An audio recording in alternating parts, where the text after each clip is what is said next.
No, there.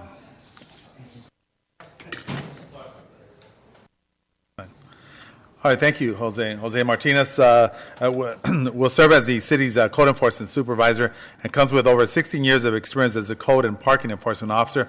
Jose is a PC 832 certified, receiving his certification from Rio Hondo College located in Whittier.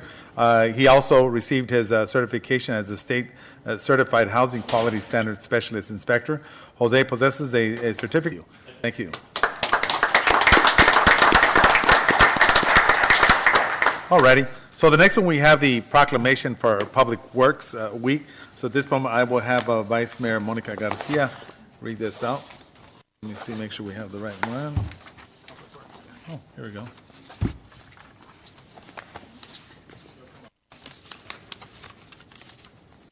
Sam, did you want the staff to stand? Yeah, why don't, Sam, while I read this, why don't you all make your way up to the front and we'll take a picture. So this proclamation is in honor of the National Public Works Week, May 19th through May 25th, and it states, whereas public works services provided in our community are an integral part of our citizens' everyday lives, and whereas the supportive and understanding and informed citizenry is vital to the efficient operation of public works systems and programs such as streets and highways, sewers, storm drains, streetlights, traffic signals, graffiti abatement, environmental programs, and solid waste collection. And whereas the health, safety, and comfort of this community greatly depends on these facilities and services, and whereas the quality and effectiveness of the public infrastructure and facilities, as well as their planning, design, and construction, is vitally dependent upon the efforts and skill of public works officials, and whereas the efficiency of the qualified and dedicated personnel who staff public works departments is materially influenced by the people's attitude and understanding of the importance of the work they perform. Now, therefore, the Mayor, Manuel Lozano, along with Mayor Pro Tem Monica Garcia, Council Members Alejandra Avila, Paul Hernandez, Ricardo Pacheco, City Treasurer Maria Contreras, and City Clerk Jean Ayala of the City of Baldwin Park, do hereby proclaim this the week of May 19th through 25th, 2019 as National Public Works Week in the City of Baldwin Park, and call upon all citizens and civic organizations to acquaint themselves with the issues involved in providing our public works and to recognize the contributions which public works officials make every day to our health, safety, comfort, and quality of life. And we definitely stress the quality of life, and we thank you for helping us achieve that here in our community. Yeah, thank you, Nan. Yeah. Oh, yeah, let me sign it. Oh, no one signed it. Nobody signed it yet. Okay. You want to have them come up here? Sorry, guys, come on. Sign it real quick. We're a little unprepared for you. Thank you. Same here. How's it happen? Benny.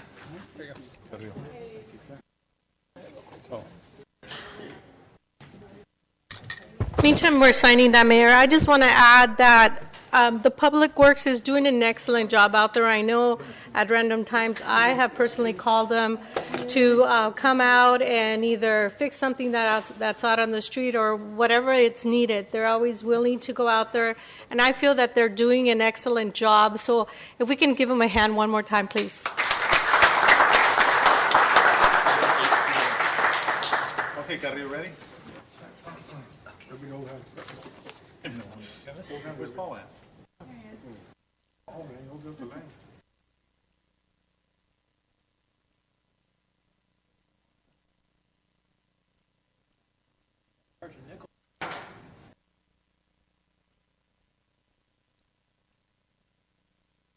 Thank you very much. Appreciate it, guys. Thank you. That's a joke. All right. So at this point, I will ask Councilmember Alejandra Avila. She will read off the proclamation, Recreation and Parks Month. No? No? Oh, we're not going to read that one? Which one's that? That's the only one? We just need signatures. Oh, okay.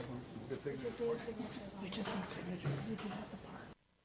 Oh, that's right. Do we have to do this now?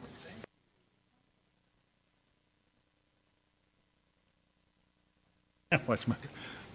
All righty. Okay, so then I guess the parts we're going to do at the concert tomorrow, so we're all looking forward to that. All righty. So the next item that we have here is the State of the District and Local Water Supply Update presentation by Patty Cortez, Director of the Government and Community Affairs from USG VMWD. So at this point, good evening.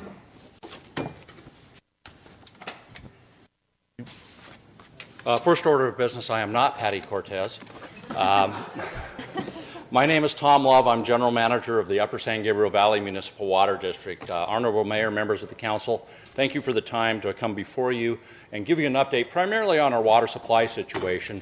So I'll talk about from a large regional level, the Colorado River, the State Water Project, bring it down to a local level here in the San Gabriel Valley, and then answer the question I get asked a lot, is the drought really over? And so I'll go through this as quickly as I can, leave hopefully some time for questions if there are any at the conclusion. First of all, I think most of the council, if not all of the council, are very familiar with the Upper San Gabriel Valley Municipal Water District. We cover about 19 cities in the San Gabriel Valley, almost 1 million people. We are governed by 5 board members elected by division. Unfortunately, Director Santana, our newest director, Jennifer Santana, was not able to be here, as well as Director Albert Contreras. But we do have our board chairman, Ed Chavez, here today, representing part of the service area. We have about 27 retailers, one of which is the largest retailer in Baldwin Park, Valley County Water District. Jose Martinez is here, and I believe at least one of your board members is here tonight as well. Jose asked me to make sure the public knows that this was recently mailed out. This is the Valley County Water District Consumer Confidence Notice. A lot of information here about your water quality. So if you get this, have questions, the numbers and contacts for Valley County Water District are in this brochure. District has been around for 60 years. We will be celebrating our 60th anniversary in January of 2020. Wow. We were formed as a result of a adjudication or litigation over the San Gabriel River that was filed by the City of Long Beach, Compton, and Central Basin Municipal Water District back in the 1950s. Before I get into the water supply, I did want to talk about some of the efforts that we have coming before us. The board has recently adopted a strategic plan. 4 primary goals. I'll start from the bottom. Our outreach and community engagement, which I'm doing tonight. That's part of our plan. We have to continue to communicate with the community to make sure that we are managing the resource, the precious resource of water. In order to do that, we need an efficient workforce and governance. So that is part of our strategic plan. Of course, financial integrity and proper financial management is paramount. And at the bottom line is we're really all about water reliability, water supply reliability, and resiliency. And as we look at droughts and climate change, that is becoming even more important to all of us in the water industry and all of our communities. So where does our water come from in the San Gabriel Valley? We are fortunate. Typically, we get about 80% of our water from the local rainfall. It percolates into the groundwater basin. We pump it out, meets our water supply needs. And we usually need about 20% supplemental water from imported water supplies, which comes from the State Water Project primarily and Metropolitan Water District. The last 5 years, this percentage has changed significantly because of the dryness here locally. Even when we had a wet year in 2017 in Northern California, we were still very, very dry here in the San Gabriel Valley. So that local supply, that 80%, actually went down over the last 6 years. So where are we on the State Water Project and Colorado River? Very good right now. The State Water Project, Northern California precipitation above normal. The runoff forecast, almost 147% of normal. Oroville, after the spillway incident in 2017, that was repaired in 2018. Oroville filled to the top about 2 or 3 weeks ago. Oroville was full. They're starting to release now because demands are increasing. But the State Water Project allocation is 70%. Might say 100% would be better, but given the environmental conditions, the protection of fish in the delta, 70% is a very, very good number for the allocation on the State Water Project. Colorado River also supplies Southern California. Metropolitan Water District built the Colorado River Aqueduct in the 1930s. Prior to this winter, the Colorado River system was in severe danger of going into shortage in 2020. In fact, there was a national agreement or interstate agreement signed by President Trump a few months ago that laid out the plan if the river goes into shortage, how all the states, the 7 states in the Colorado Basin would share that shortage. But it turns out this was one of the best water years on the Colorado River watershed in over 20 years. And the runoff forecast is 124% of average. Shortage is still something they're concerned about, but this has put a lot more water into Lake Mead and Lake Powell. It will not fill Lake Mead by any means because it is so low, but it is a step in the right direction. Regarding Metropolitan Water District, one of the things Metropolitan Water District has done over the last several decades is invested a lot of money, billions of dollars, in the ability and facilities to store additional water, including water in their storage area on this side of the San Andreas Fault. State Water Project crosses the San Andreas, Colorado River Aqueduct crosses the San Andreas, so they're trying to get as much water stored here locally. In 2012, Metropolitan Water District had the most water they've ever had in their history in storage, 2.7 million acre feet. It was fortunate it was there because what happened in 2012, 2013, that started the historic drought that we've gone through. And they used that storage, as they should, during the drought to meet the water supply needs. 2016 was an okay year. 2017 was a phenomenal water year in Northern California, record precipitation in the Northern Sierras. And they were able to fairly quickly get their storage back up. 2018 was a dry year, so we have a wet year, then we have a dry year. It was a dry year, but they were able to maintain their storage level. It ended up balancing out at the end of the year. They are forecasting this year, given the good water year on the State Water Project and Colorado River, they will finish the year at 3.3 million acre feet. Again, a record level of water in storage. Now, you might breathe a sigh of relief, but we do not know when or how long or how severe the next drought will be, but we know there will be another drought. So we continue to encourage conservation.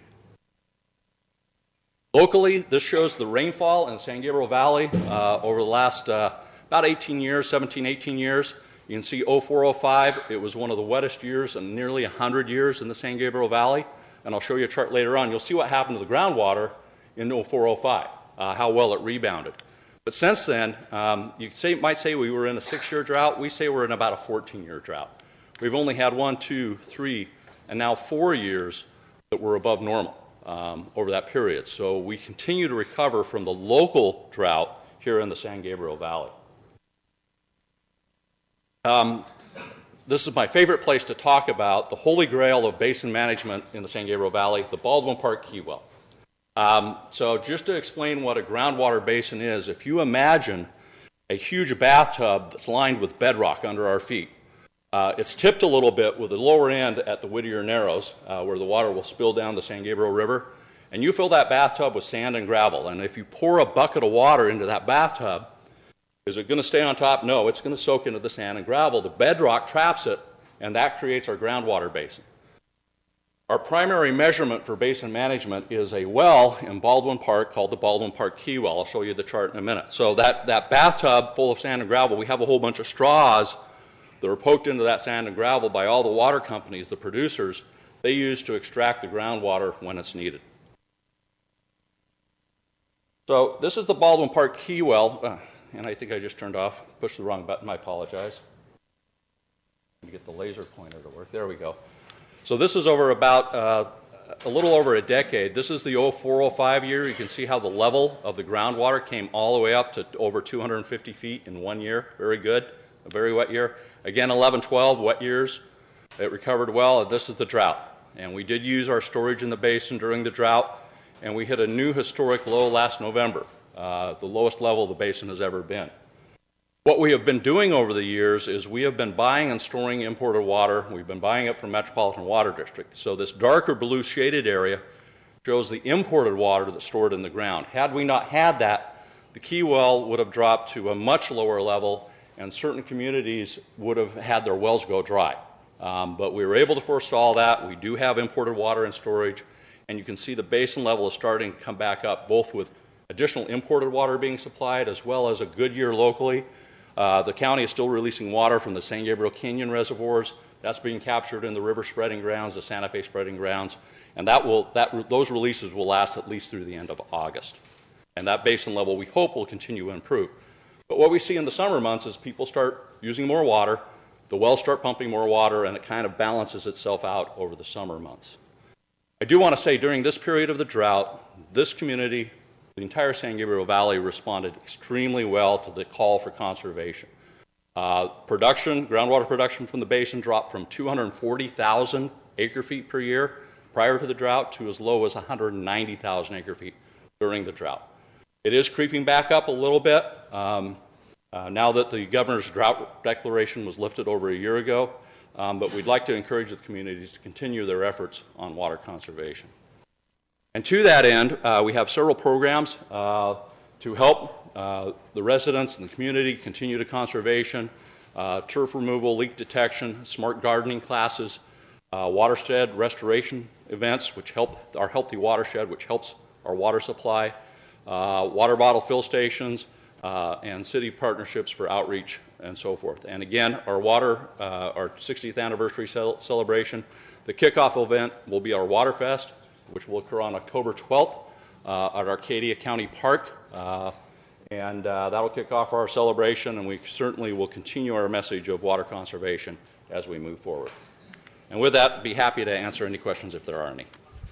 Are you with the Metropolitan Water District? No. So Upper San Gabriel Valley Municipal Upper San Water Gabriel. District. Okay. We are a member agency of Metropolitan Water District. Okay, right, got it, because the direct, okay. No, Mr. Cortez. Now, out of curiosity, so the drought, in other words, so we're still technically under drought in this particular region or not? So the U.S. Drought Monitor has now removed the entire state of California from drought conditions. But if you look locally in the San Gabriel Valley and you look at precipitation over the last several years, we are still well below normal in terms of our 10-year, 14-year average precipitation. And so that hole in the basin that I showed you, we're still trying to recover. I'll go back to that very quickly because I think it's important. In terms of basin management, this shaded zone up here, the reddish shaded zone, that's where we prefer to be for what we call a healthy groundwater supply in the region. And you can see we're not even quite there. And we've been well below that for a number of years. So we're still trying to recover from the drought. And our precipitation we're still in drought conditions here in the San Gabriel Valley. So conservation is essential to allow us whatever water we're purchasing, whatever rain has fallen, the more of that we can keep in the basin, the healthier the basin level will be. And the way to do that is through conservation.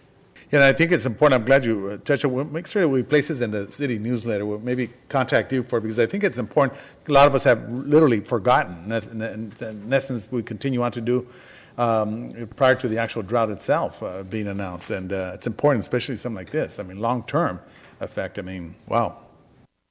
Mayor? Yes. If I could ask, I noticed that we have water that we're getting from the Colorado River, the state water projects, and local groundwater.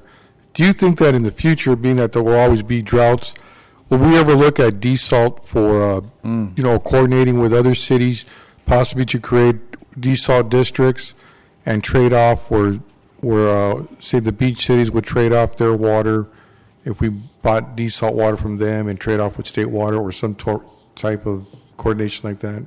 That's the way we would do desalination. We are not coastal. We don't have any of our district on the coast. But if we were to evaluate ocean desal, we are updating our integrated water resources plan, just kicking that off. And then we will look at that portfolio, that menu of water supply options, and then evaluate those by a priority of what's the most practical, cost, expense, practicality of implementation. And ocean desal is certainly on the list where we could coordinate with a beach city, Huntington Beach, or one of the water districts along the coast, help them with the capital funding, be an equity partner, and exchange their MWD supply for that water. And that's the way we could participate. Now, doesn't San Diego already have that or in operation, a desal? Yeah, Carlsbad, San Diego has a 50 million gallon per day plant. It is built and operated by formerly Poseidon. They've just sold. So it's a private public partnership. So the private company has financed the plant, and they sell the water to the San Diego County. Well, now, out of curiosity, so what does that feed into population-wise? I'm not sure of San Diego's just curious. population, but to put it in perspective, the total water use in our valley here, that would represent almost 25% of our total water use in the San Gabriel Valley. Wow. Yeah. Wow. Incredible. And just one other comment on ocean desal, it requires a phenomenal amount of energy and is very costly. So As you're looking at that, it is the most expensive source of water San Diego has, much more expensive than the supply from Metropolitan Water District. Wow, thank you. Very important subject. Thank you for being here today. And also, if we could share some of the information here for our newsletter, for the community, and maybe place it on the website. I mean, water is everything. Water is life. And obviously, we need to make certain that we care for it. Thank you very much for your presentation. Great. Thank you. Thank you. All righty.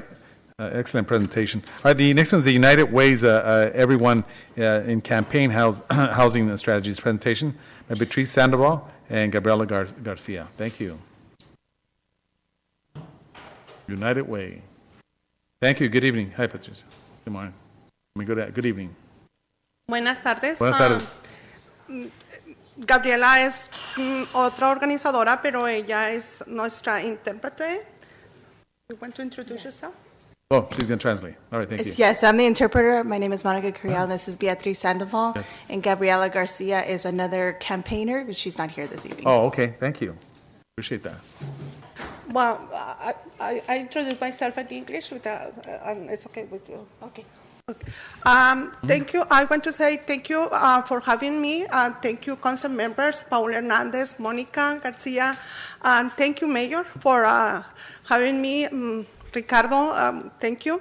And I want to say a special thank you, council member Alejandra Garcia, for inviting me. We are talking about this crisis. And can we set up the first slide, please, or the second one? I made my presentation in Spanish. We had community members who speak only Spanish. That's why I invited her to interpret it. So, nosotros somos una gran coalición de organizaciones sin fines de lucro envueltas en atraer soluciones a la falta de vivienda y a las personas que están viviendo en las calles. So we're a large coalition of lots of nonprofits that have been working together to address the issue of homelessness and folks that have lack of access to affordable housing. Nosotros tenemos un gran número de coaliciones y organizaciones sin fines de lucro, pero también tenemos desarrolladores sin fines de lucro y miembros electos como senadora Susan Rubio y como la asambleísta Blanca Rubio dentro de esta gran coalición que tiene más de 100 organizaciones y personas dando servicios públicos como parte de esta gran campaña. We're not only a coalition of nonprofit organizations, but also nonprofit developers and also elected officials like Senator Susan Rubio And asambleísta and Assemblyist Blanca Rubio, who are also partaking in this coalition. Also this city last year signed firmaron la resolución para ser parte de esta campaña como una ciudad que está dentro de trabajar para traer soluciones a la campaña. And last year, this city signed a resolution to be part of this campaign to bring a resolution to this crisis.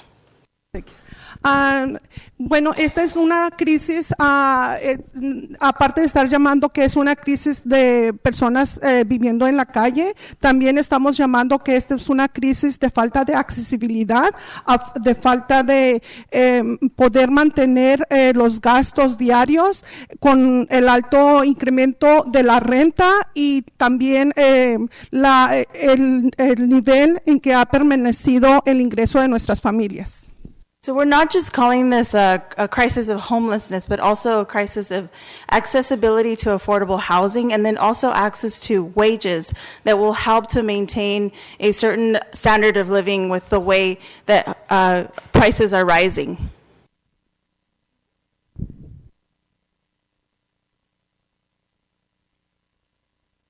Las rentas actualmente están siendo tan costosas para nuestras familias como lo mencionaba. Esto está siendo una línea directa para que no solamente personas que no tienen trabajo, pero familias completas que no pueden pagar el alto costo de la renta estén poniéndose en alto riesgo y poniendo en riesgo a sus hijos y al vivir en la calle. So rents are rising so radically that this presents an issue not just for individuals not being able to access housing, but a whole family being at risk and parents not being able to afford the housing that it takes to have their family in a safe place. Tenemos que en la ciudad de Los Ángeles, este número que para mí, cada unidad de este número, 58,936 personas tienen una cara, tienen un nombre y son parte de nuestro vecindario. Es terrible y doloroso ver este número en crecimiento cada año. So this is a number that to me represents people with faces, with names, with a story, and it's really terrible and heartbreaking to know that each one of these 58,936 people are at risk in our county. La falta de asequibilidad en el pago de nuestras viviendas, en el pago de un lugar estable donde vivir, ha llevado a incrementar este número de personas un 12% del año pasado a este año. So this year, this has increased by 12% from last year to this year, and really represents that lack of access to adequate wages.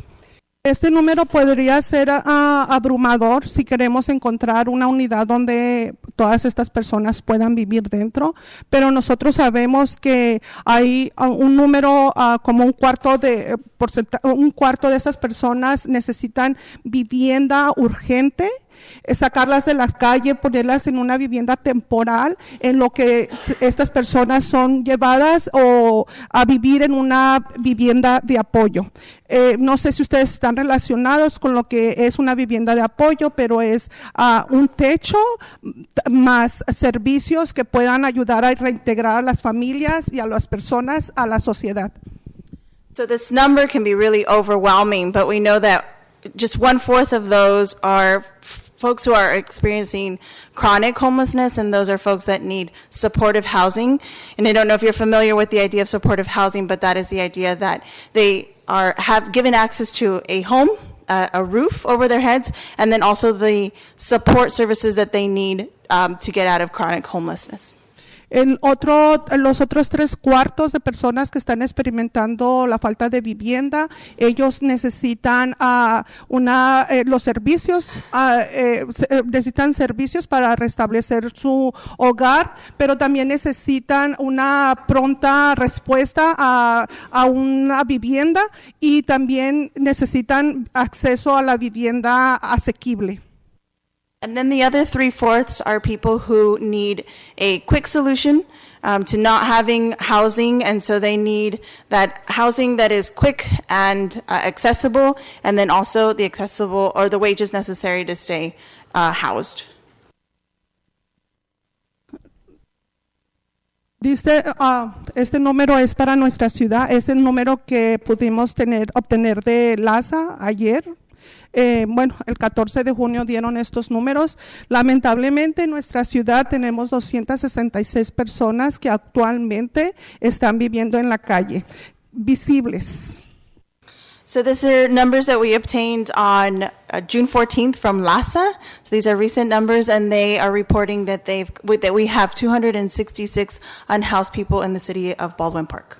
De estos 266 son 89 personas que necesitan vivienda de apoyo urgente.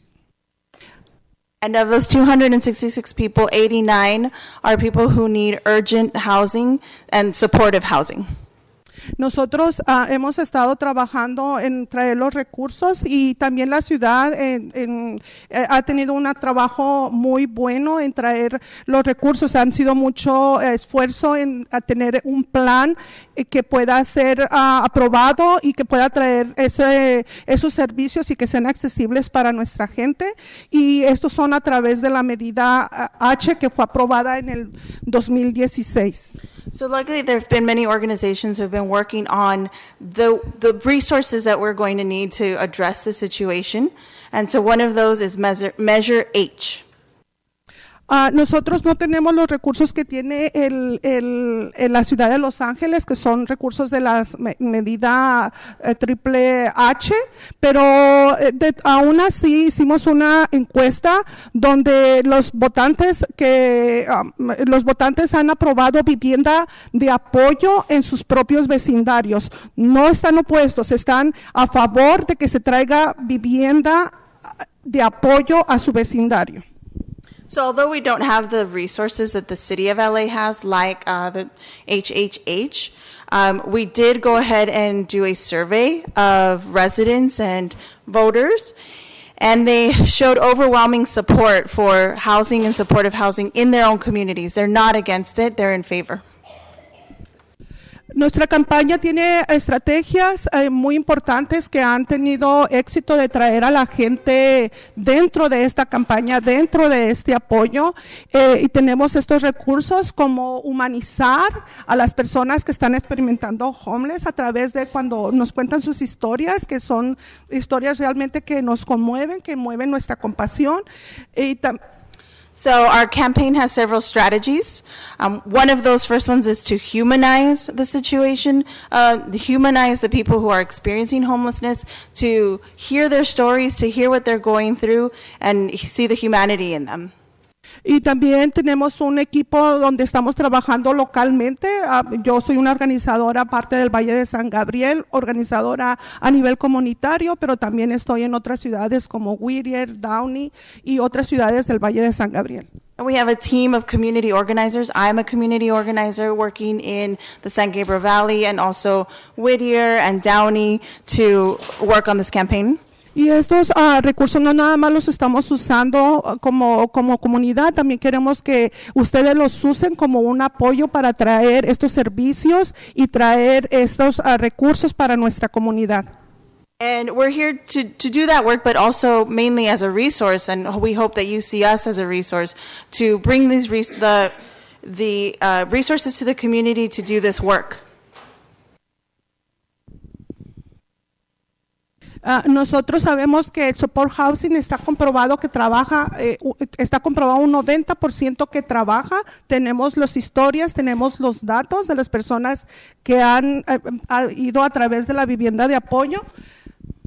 So we know that supportive housing works. In 90% of cases it works. We know from research, we know from the stories of people who are experiencing it.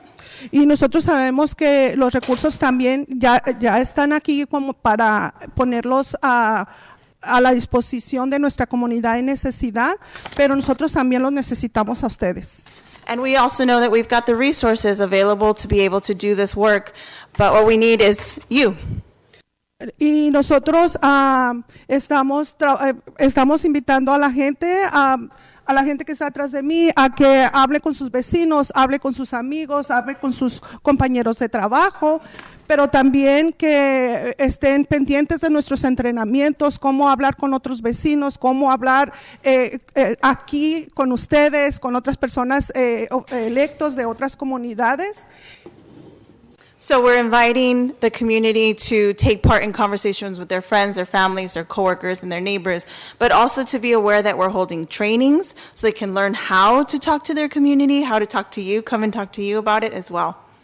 Y este también es un llamado a la acción, no nada más de ustedes, sino también de la comunidad, que hable con ustedes de lo que ellos consideran que es bueno para nuestra comunidad, que ustedes consideren esto como un recurso para que ustedes hablen con nuestra comunidad, que hablen con la comunidad a la que ustedes están sirviendo, para traer esta afordabilidad y esta asequibilidad de vivienda para que podamos resolver juntos esta crisis de vivienda que tenemos. So we consider that the way to empower the community to learn how to talk about it, to feel that they can come to you and tell you about what is happening, and then also that you can see us as a resource for all of that information that you will need, and then also to address the fact that we have a housing crisis.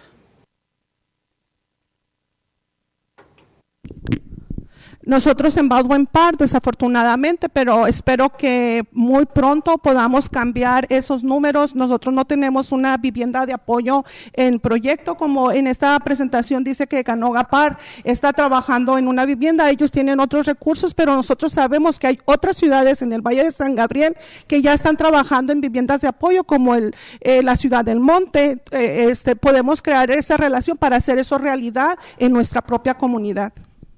So unfortunately, right now in Baldwin Park, we don't have the supportive housing, as it says in the presentation. Canoga Park, for instance, is an example of where they are working on supportive housing. And they do have resources that we don't have here, but we know that there are communities in the San Gabriel Valley that have been able to access resources and get started on this work. Almani, for example, being one. And so that's part of a network that we can start to create to collaborate with the communities around us.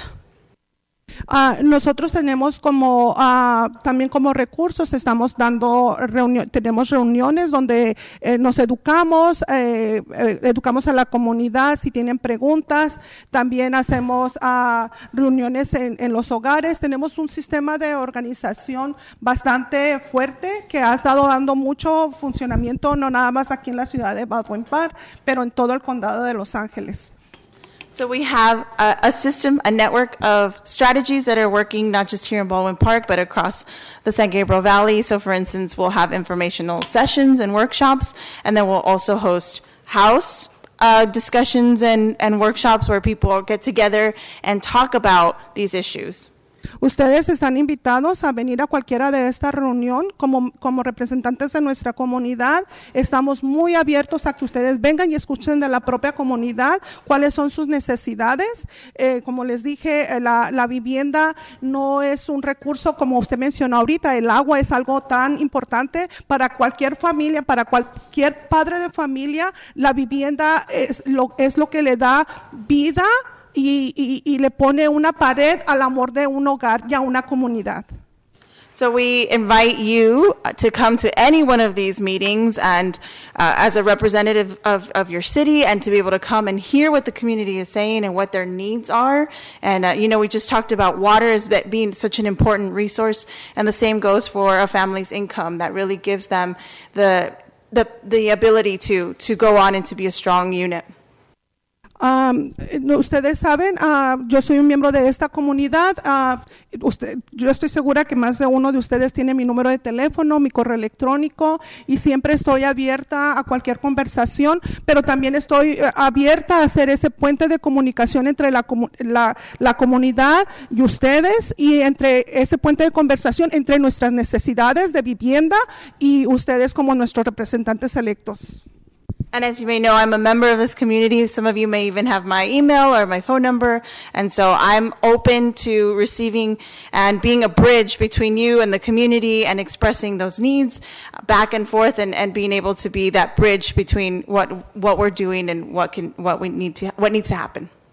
Si ustedes tienen alguna pregunta, estoy abierta a la conversación ahorita o después, igual al público. Vean mi cara, soy una persona que vive en esta comunidad, soy de esta comunidad, vivo en esta comunidad y amo esta comunidad, y yo puedo estar aquí para contestar cualquier pregunta que ustedes tengan referente a la experiencia que están pasando las personas que viven en la calle.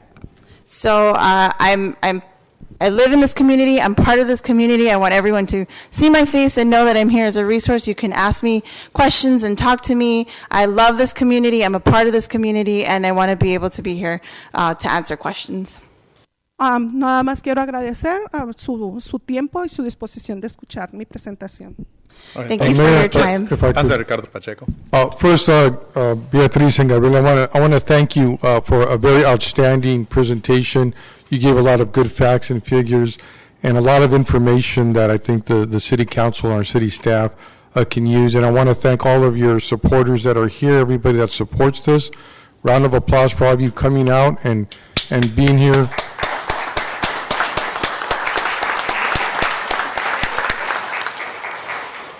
And I know that Beatriz and myself and Alejandra Avila, we've spoken with you, and I think other council members have, on this issue before you've come here, and we're supportive to finding some solution to the homeless issue that's out there. And we're trying to work with you, work together, and now that you have more resources, we can work closer together to try to find solutions that we have just here in our community. I gave information a couple of meetings ago that I got from Beatriz about Baldwin Park, that we're 60% of us are low income, very struggling to find that, be able to pay the rents here in our community.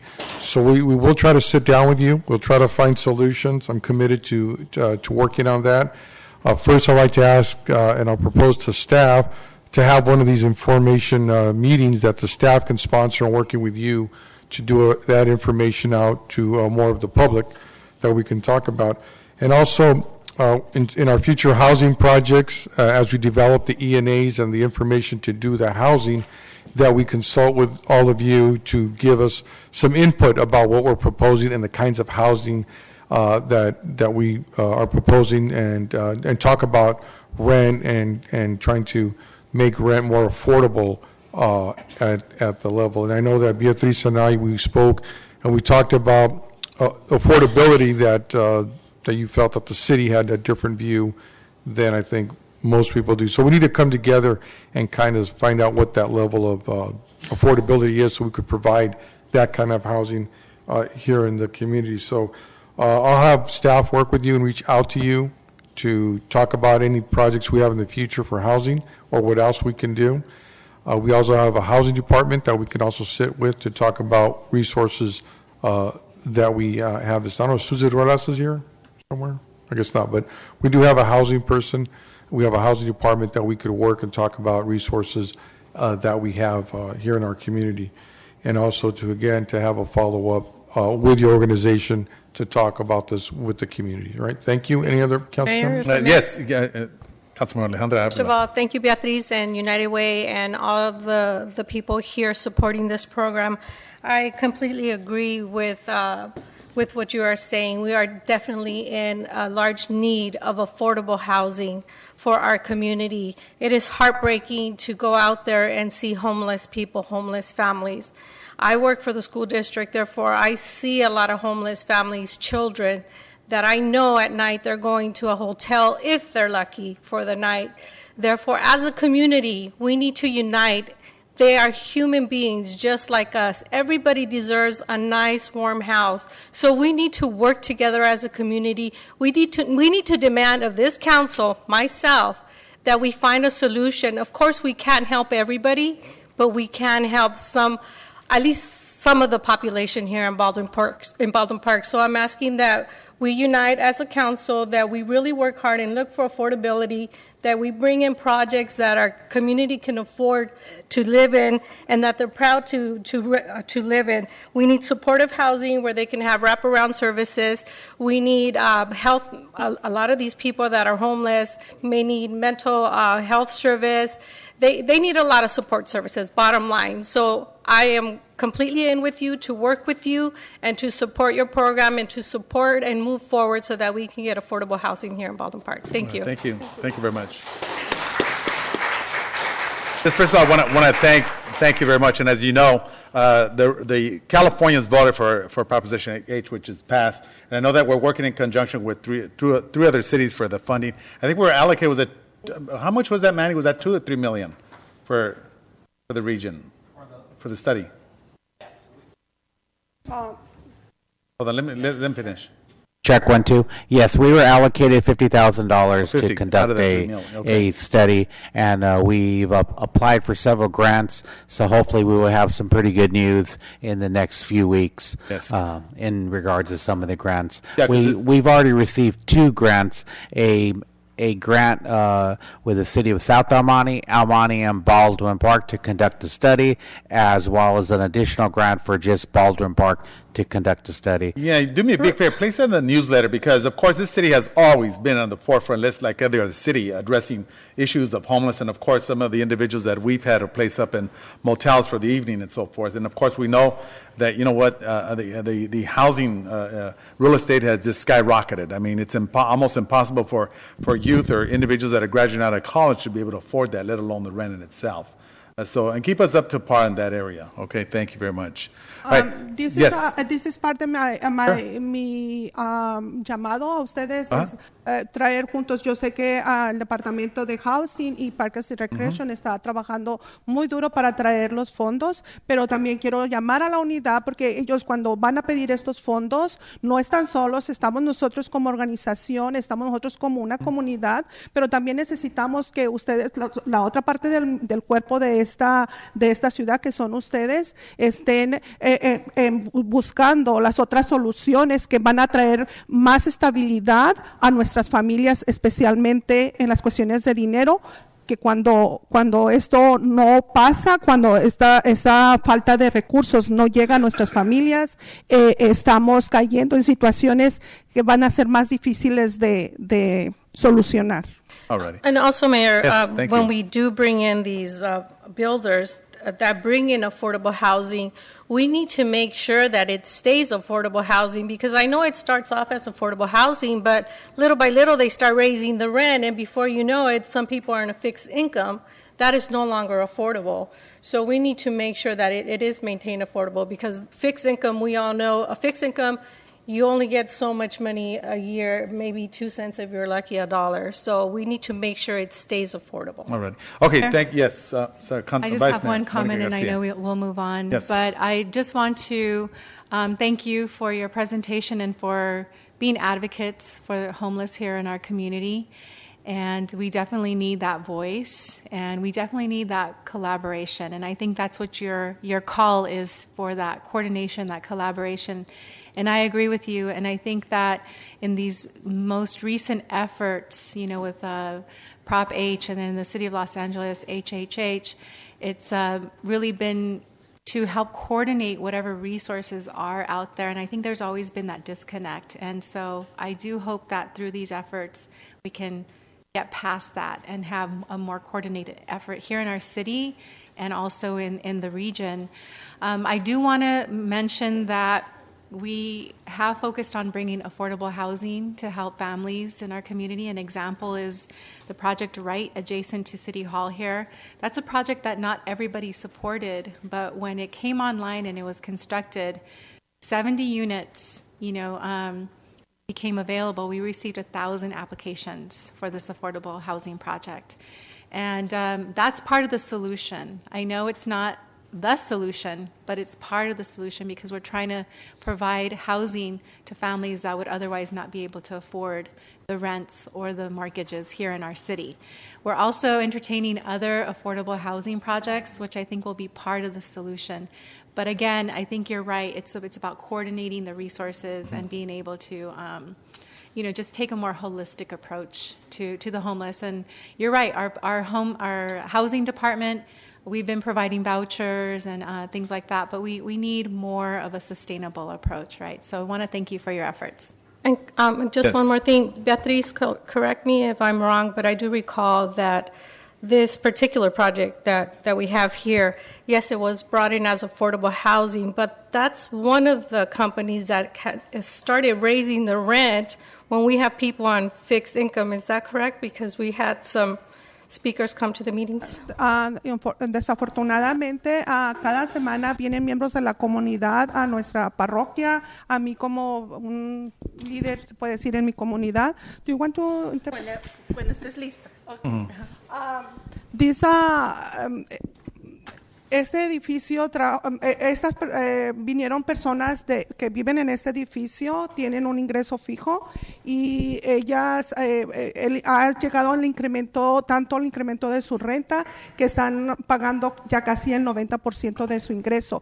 Viven en este edificio. So that's a good example as it starts affordable housing, but then they start raising the She rent. translate, No, go ahead. Yeah, so as a member of the community, I see every week families that do come, and that rent has been raised up to where they're spending about 90% of their income on the housing, and they're on a fixed income. Yes. And this family come from this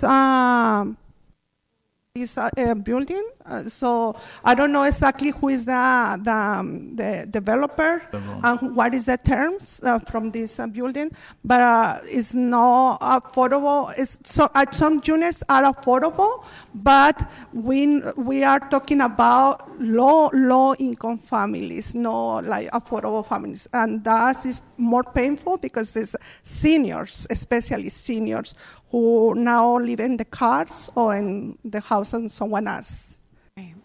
All righty. Okay, we're going to go ahead and move on, but want to thank you very much for what you said. Thank you also for the translation. Thank you. Best of luck. All right.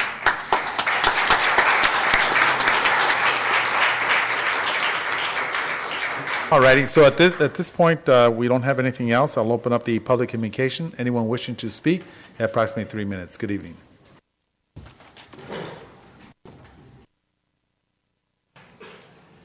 Hello, my name is Mark Flores. I've been giving music scholarships to the high school students here for 10 years now.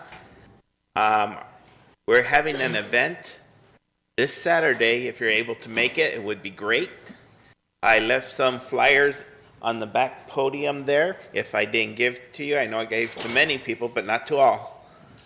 And also, tomorrow is going to be a great band at concerts in the park. Yes. So everyone should go and watch Queen Nation because they're awesome. Yes.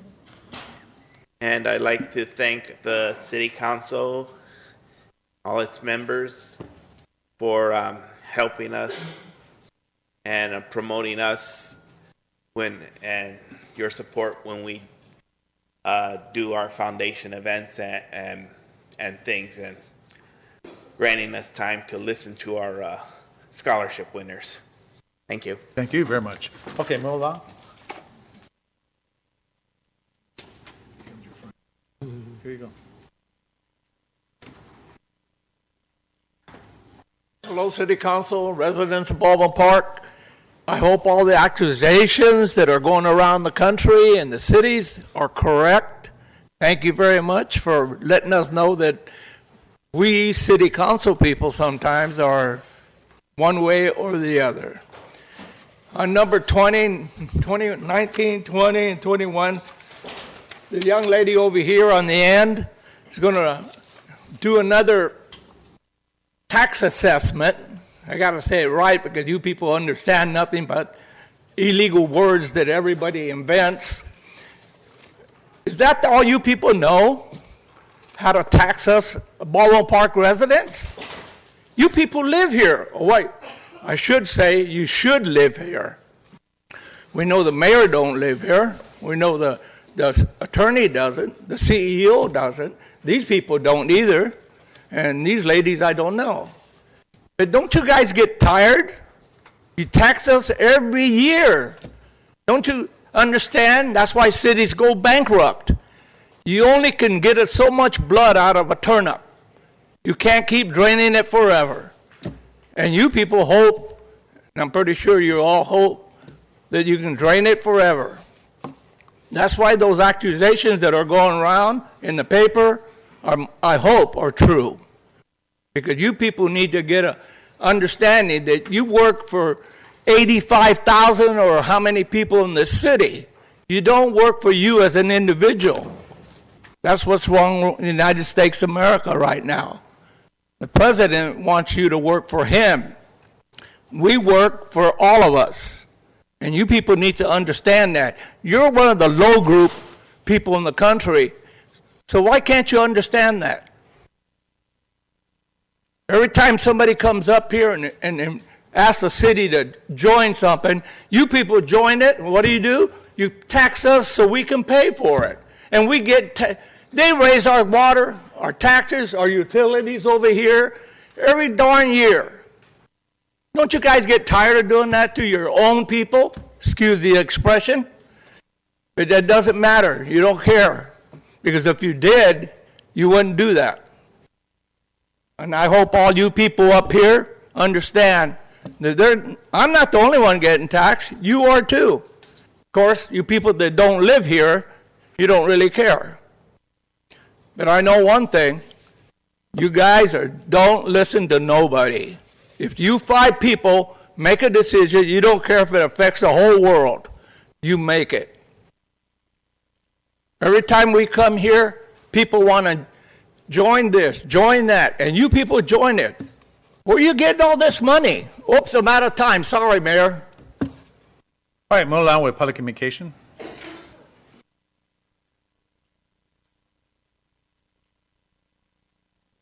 Hello, my name's Kevin Rooney. I'm a Baldwin Park resident.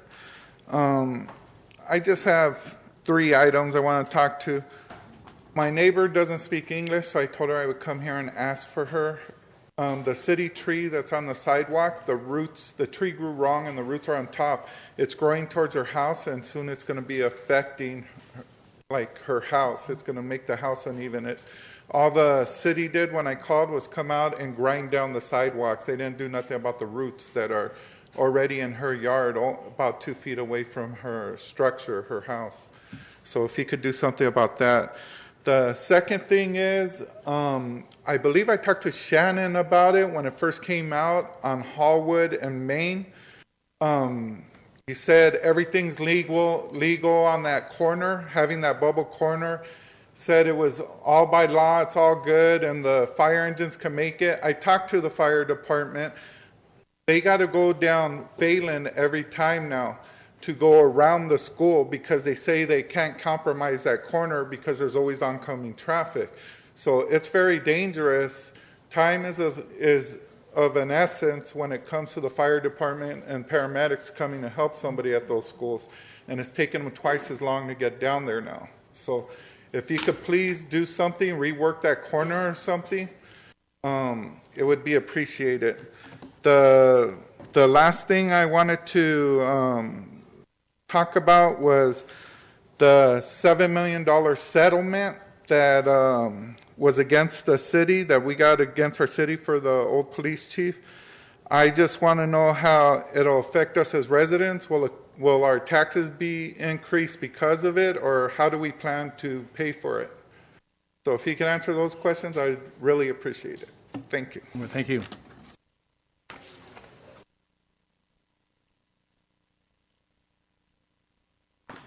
Good evening, Mayor, members of the City Council. My name is Jose Martinez. I'm the General Manager of Valley County Water District.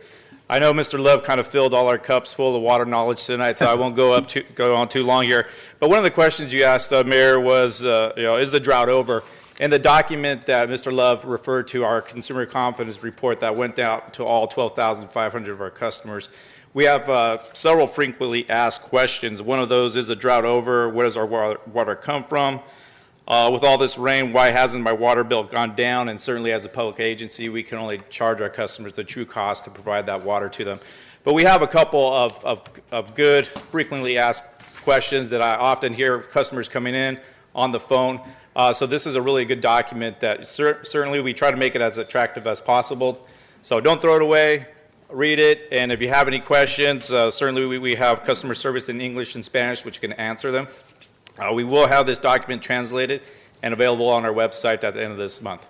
Okay. If there's any questions. Thank you. Jose, if you guys could maybe run something in a newsletter as well. That'd be Absolutely. Nice. All right, thank you, sir. Thank you. Appreciate that. Doing a good job. Appreciate it. Thank you.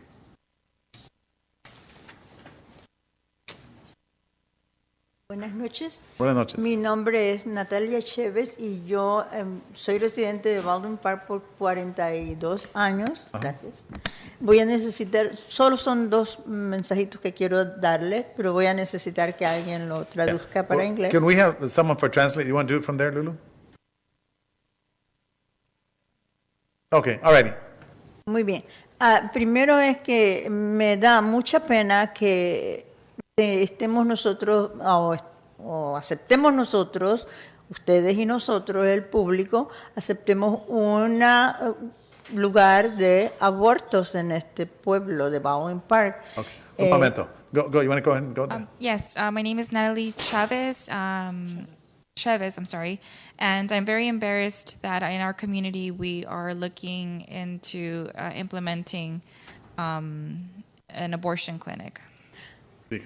Segundo es que nada más quiero que sepan nuestro amable público y ustedes que Planned Parenthood no es una clínica familiar de planeación, sino que es un lugar donde matan a los niños y que nosotros pagamos impuestos para que ellos reciban $51 millones al año. Un momento, thank you.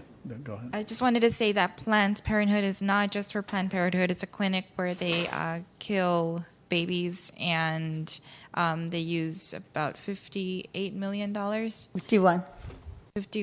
million every year from our taxes. in their pockets.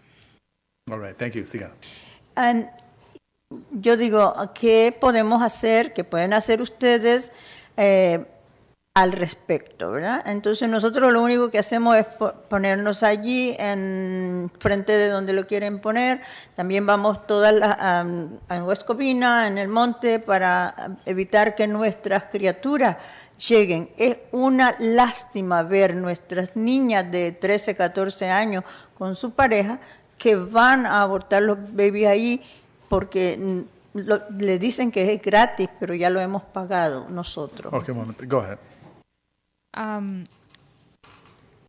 We also want to know what you can do in this respect to assist us in this matter. We go to Escovina and Almane to avoid these types of clinics, and it's sad to see our 13 and 14-year-old girls with their partners going in to conduct abortions. Si ustedes, pienso que ustedes saben que no es una clínica familiar, que es un lugar donde matan nuestros niños y donde se venden los órganos de nuestros hijos porque los abortan hasta después de 6 meses para obtener las partes de nuestro cuerpo para venderlas, es para negocio.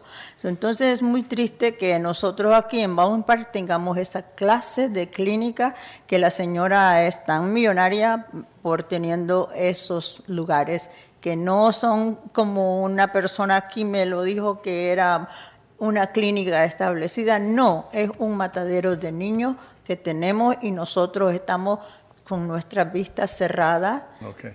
Okay, un momento. Go ahead. This is not a Planned Parenthood clinic. This is a clinic where they kill babies and use organs for their monetary benefits. Puede seguir.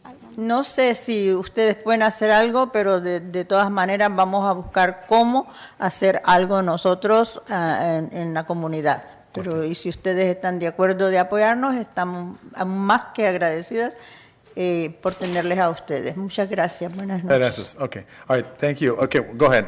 I don't know if you can do something about Mark? it, but we are willing to do something about it and hope that we have your support. Thank you and good night. All right. Thank you very much. All right.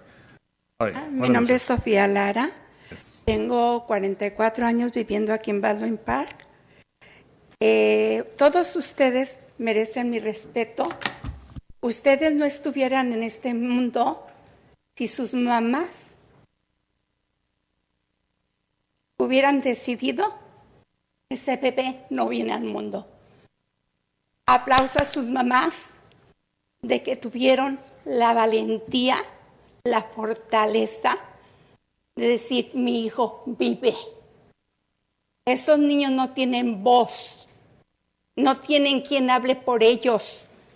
Respeto lo del agua, respeto lo de las personas que no tienen dónde vivir, pero estos niños no tienen voz. Perdón. Pero Yes, I'm Sofia Lara. I have been a resident here for 44 years, and all of you deserve our respect, but none of you would be here if your moms wouldn't have given birth to you, and we applaud your mothers for having you. Children don't have a voice. muchas gracias. Gracias a usted. Thank you very Ojalá much. que se pueda hacer algo porque no es justo estos chiquititos que no tienen una voz. Mi voz está para decir a todos ustedes que ojalá se pueda hacer algo. Buenas noches, Buenas noches. y gracias. Gracias a usted. Thank you. Okay, moving along with public communication. Thank you. Hey, Christina. Good evening, Mayor, council members, staff, and residents of Baldwin Park. I am Christina Larios, the Library Manager of the Baldwin Park Library. I have two announcements I wanted to share with you this evening. First of all, I'm very excited to announce that LA County Library has been named 2019 Library of the Year by the educational publishing company Gale and the trade publication Library Journal. Wow. This prestigious award, thank you. This prestigious award honors a library system nationwide that most profoundly demonstrates service to the community, creativity, and innovation in developing community-specific programs and leadership in creating programs that can be emulated by other libraries. To commemorate this significant achievement, LA County Library is inviting local community members to join a celebration at all of its 85 locations on Wednesday, June 26th, with special programming and refreshments. We will celebrate this special honor at our Baldwin Park Library next Wednesday, June 26th at 3 p.m. We invite everybody to join us for an afternoon of comedy and juggling with Michael Rayner. And after the show, enjoy free refreshments and share with us the reason why you love your library. Refreshments will be sponsored by our wonderful friends of the Baldwin Park Library, and we hope you all can join us. I also wanted to announce tonight that I've accepted a promotion with LA County Library and will be leaving my position as manager. Wow. In my new position, I will be the Regional Youth Services Coordinator, working closely with all of the children's librarians in this area to make sure that we continue to provide the best programs and resources for all the families and children in the communities that we serve. I've truly enjoyed my time at Baldwin Park Library and want everyone to know that this community will always hold a special place in my heart. I will continue to work closely with my staff to make sure there's a smooth transition until a new manager arrives. I want to especially thank you, Mayor Lozano, council members, and staff for all the support you've given me these past 3 years. Thank you very much. Thank you, Christina. We're going to miss you. Thank you. I will miss all of you. Thank you very much. All right, moving along with public communication.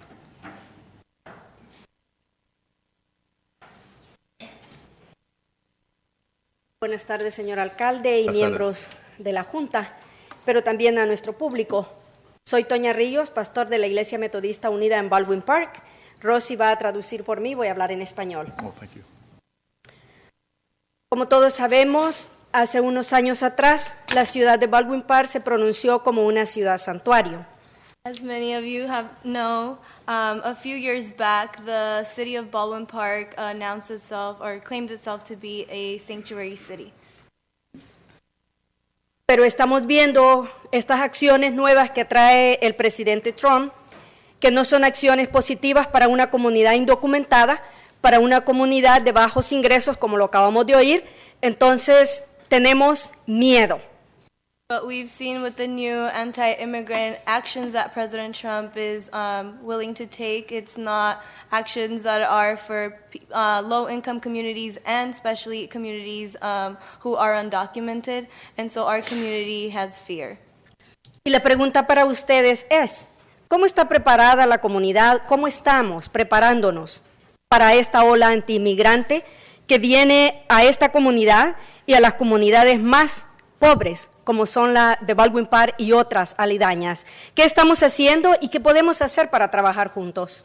And so my question today is, how are we being prepared to for these waves of anti-immigrants, and how are we preparing the community, so especially that are targeting the undocumented community and the low-income community, like the one here in Baldwin Park? Y quisiéramos oír respuesta de ustedes. Muchas gracias. Gracias a I'd like to usted. get a Thank response you. from you. Thank Thank you. you.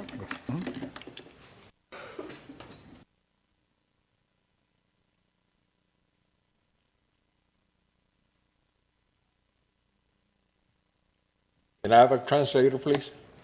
Go and translate from there. Okay. Buenas tardes todos, o buenas noches ya. Buenas noches. Una de las cosas primeras que quiero hablar es de los 5 que están aquí, que están por la comunidad de Baldwin Park, ¿ok?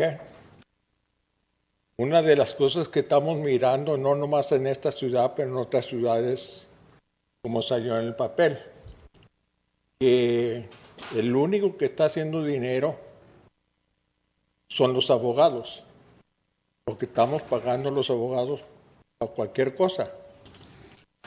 Y eso... Good afternoon. One of the topics I would like to speak is to the five of you today who are present. And it's not only being seen here in this city, but in other cities. We are paying a lot of money to the attorneys that are serving the city. Por una cosa que salió en el papel hace como una semana y media de la comunidad del Water Board de Fontana, donde están acusando no nomás al señor Pacheco, al ex chief de la comunidad de Baldwin Park, señor Taylor, y el abogado. The city that we paying a lot of money. He's speaking about Councilmember Pacheco, former Chief of Police Michael Taylor, and our current city attorney, who serve in the Water Board, and their affiliation, and the news that's been going around in the newspapers. So, una cosa que quiero saber si ustedes tienen bastante valor que pueden decirle hasta aquí llegó este abogado, porque nomás estamos pagando para él. Yo sé que él les dio dinero para la campaña. And I want to ask of you, this council today, if you have enough valor to say enough with the city attorney. I know that he does contribute to your campaign. Una de las cosas que la comunidad ya está cansado de estar pagando tanto dinero, no nomás en las demandas que los dio la chief de police, Lily, pero también las otras cosas que estamos viendo también en el futuro, que es la demanda del Salcido. Our community is tired of paying money, not just for the current lawsuit of Lily Hatzel, but also future lawsuits like the Salcido case.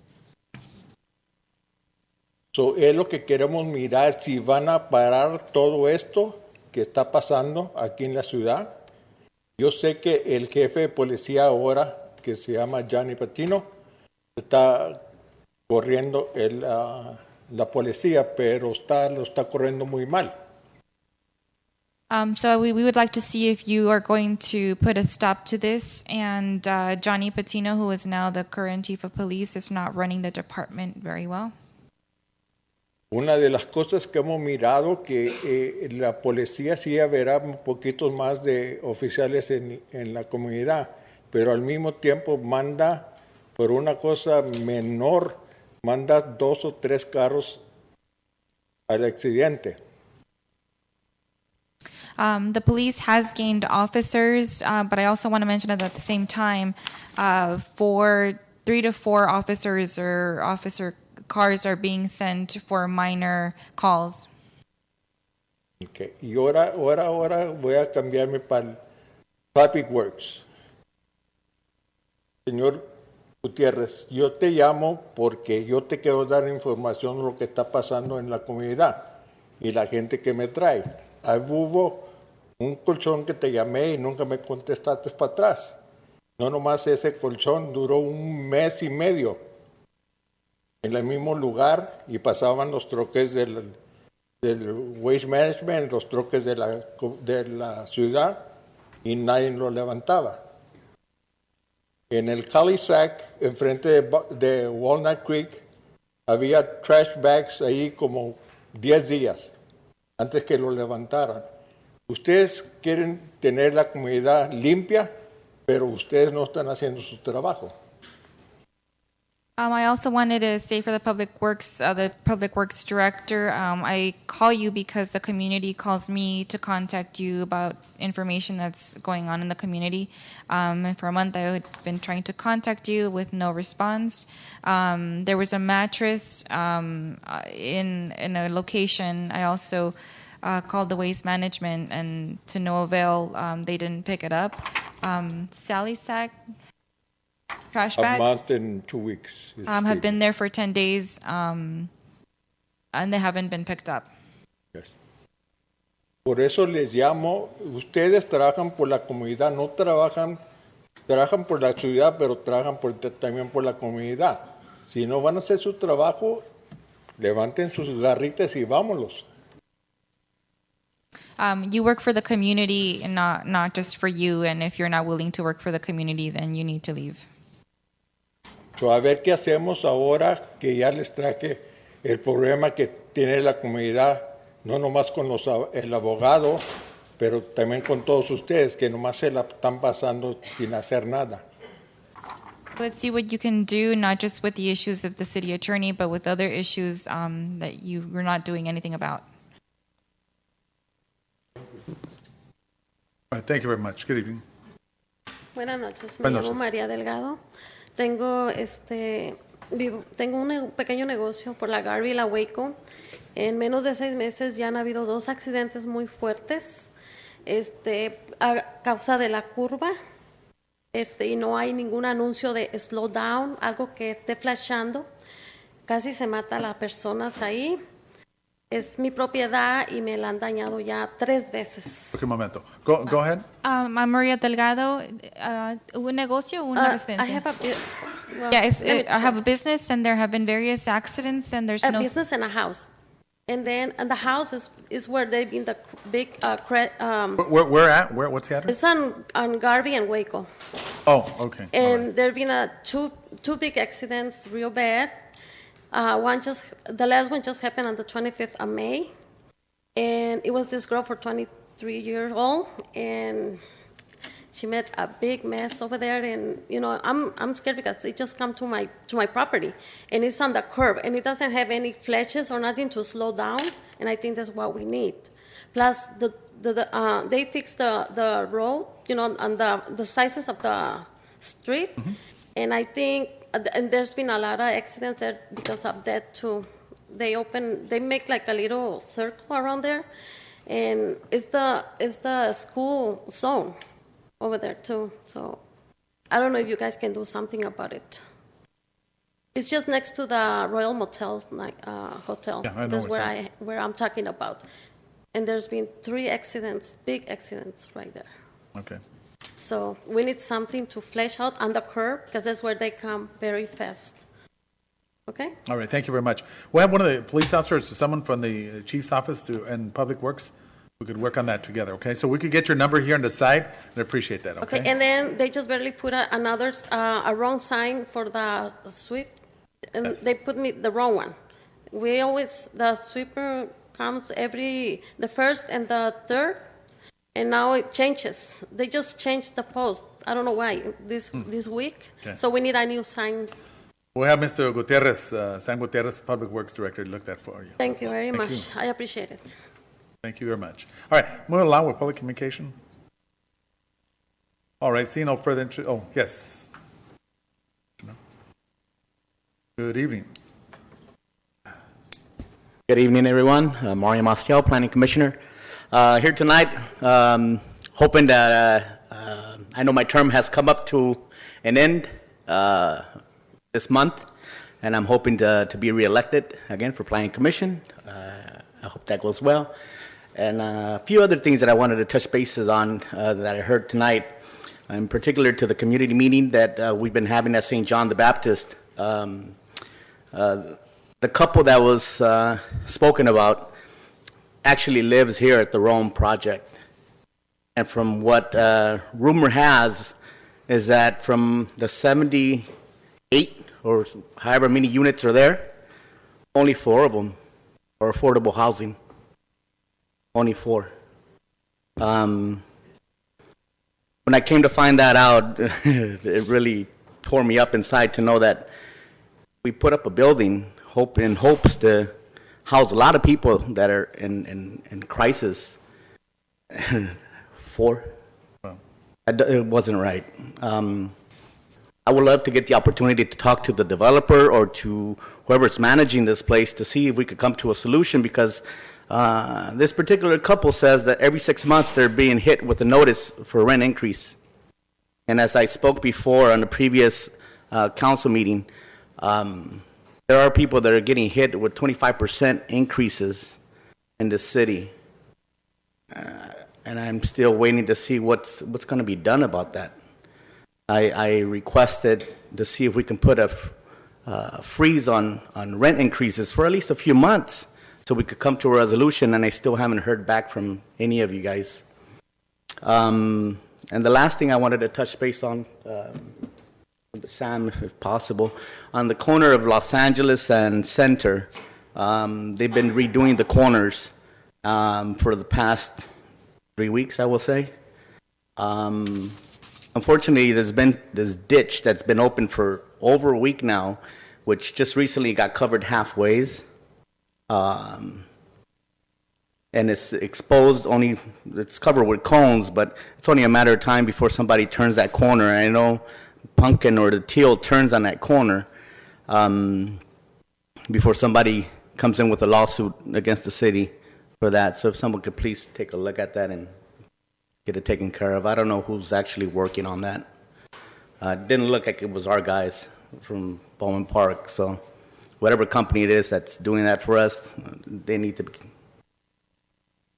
be contacted. Thank you. All right, thank you very much. All right, at this point, anyone else wishing to speak under public communication?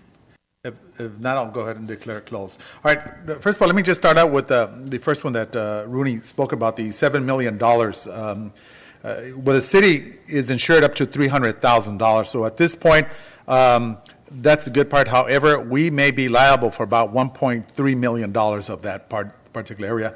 We currently have appealed the actual process itself, so we'll keep everyone informed through the newsletter as well and through our web so that everyone knows what's transpiring over that potential lawsuit, which would involve our chief Lily Hatzel and being fired by 3 council members.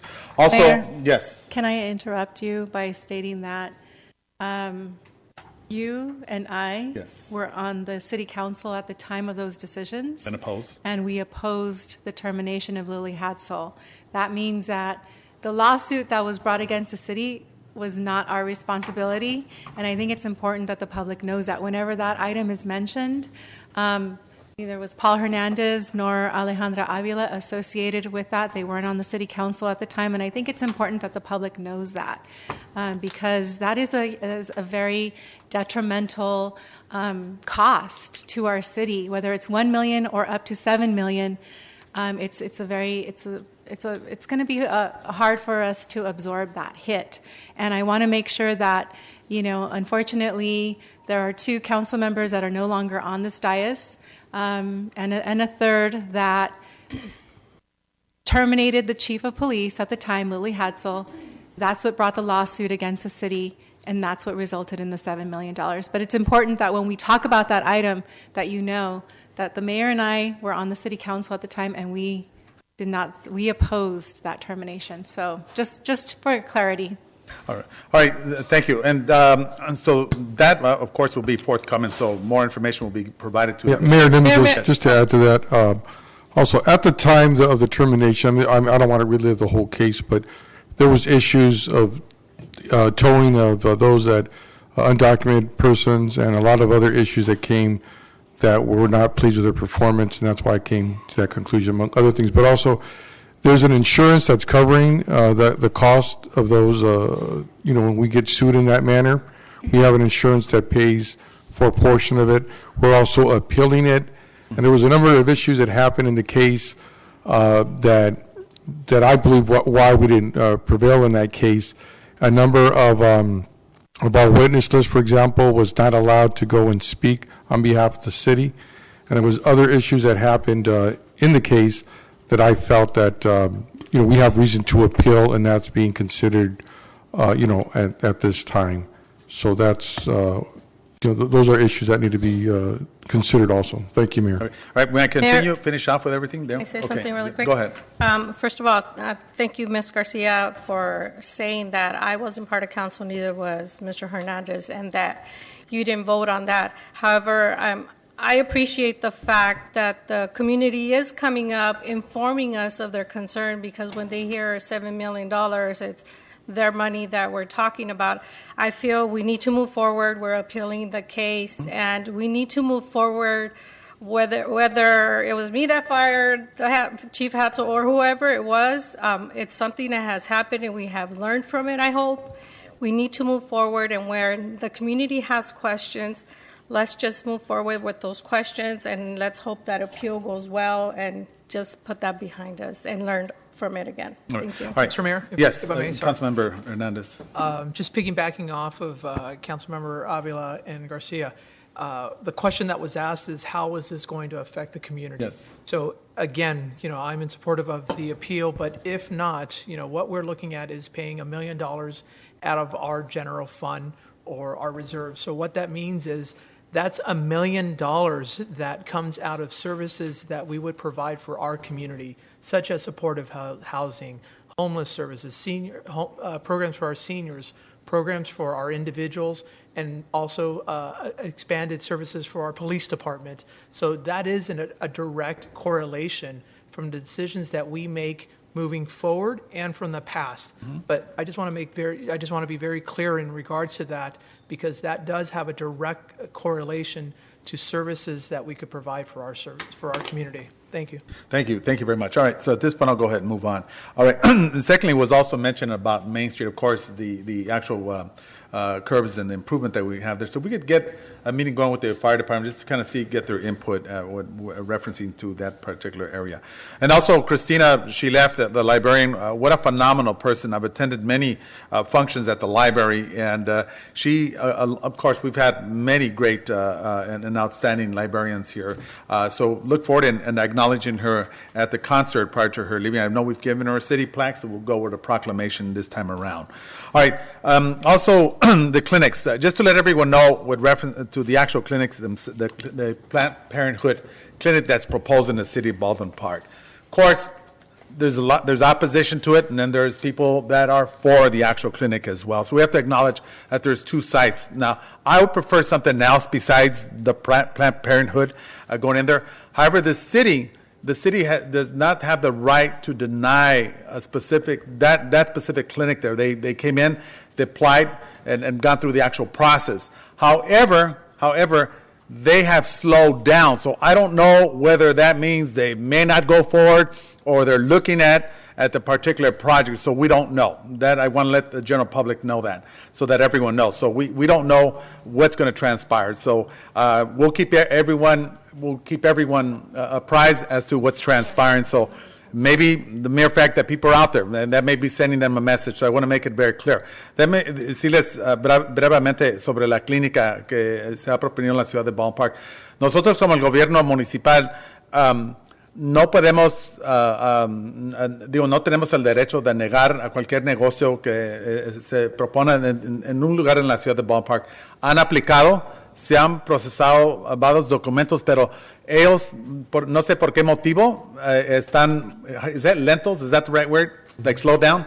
Ha estado el movimiento muy lento. So no sé si es porque las personas que están en la esquina o saben que la comunidad no está en favor, pero a la misma vez tenemos que respetar que van a haber personas que apoyan y personas también que no apoyan el proyecto. Eso simplemente les quiero decir a ustedes en este momento, que el proyecto está demasiado lento. So no sé qué están pensando ellos en este momento. Así es que nosotros vamos a informar a nuestra comunidad sobre ese tema. So I just want to make that very clear with reference to the clinic itself. Mayor, also, Yes. May I add that the city is also looking at doing housing within that area, including that clinic. So hopefully the developers will be able to look at that whole area and do housing as proposed to that clinic. I know there's a lot of clinics in Baldwin Park, Yes, but possibly the housing that I think we need more would be able to be constructed. So today at one of our meetings, we talked about doing some housing projects. Hopefully it extends into that area, but I know they're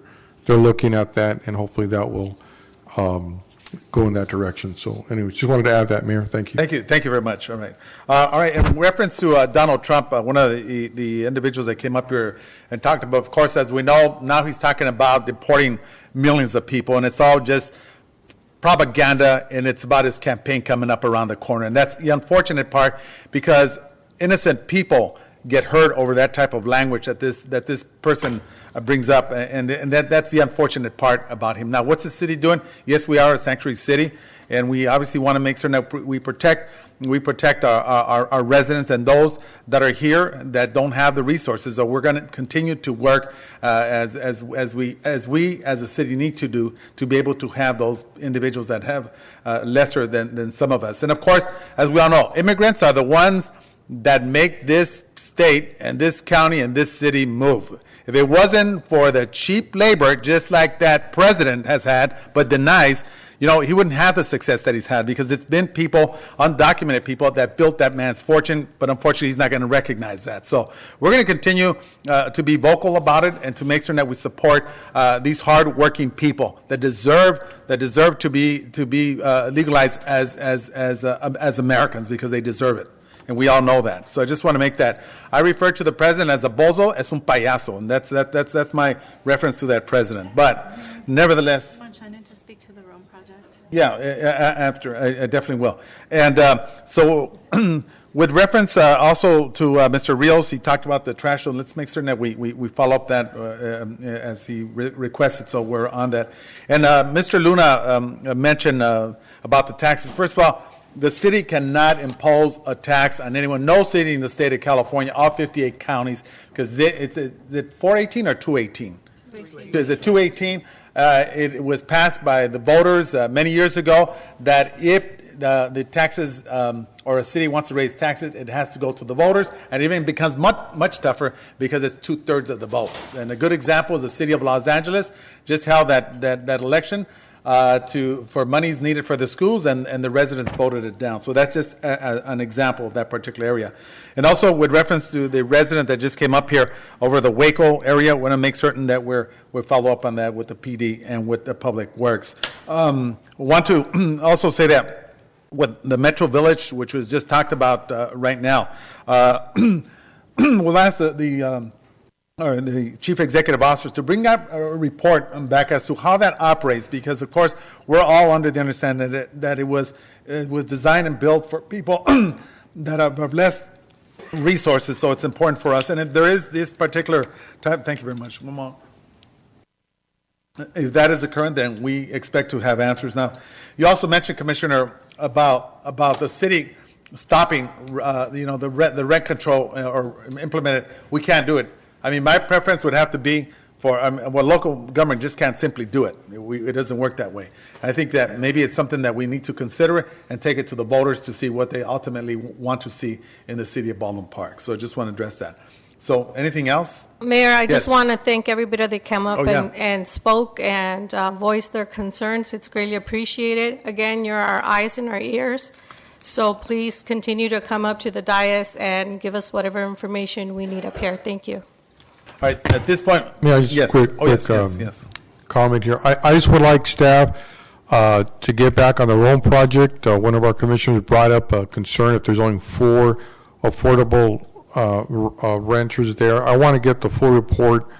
Go back and ask them, where are they with these rents? If there's 4 and more.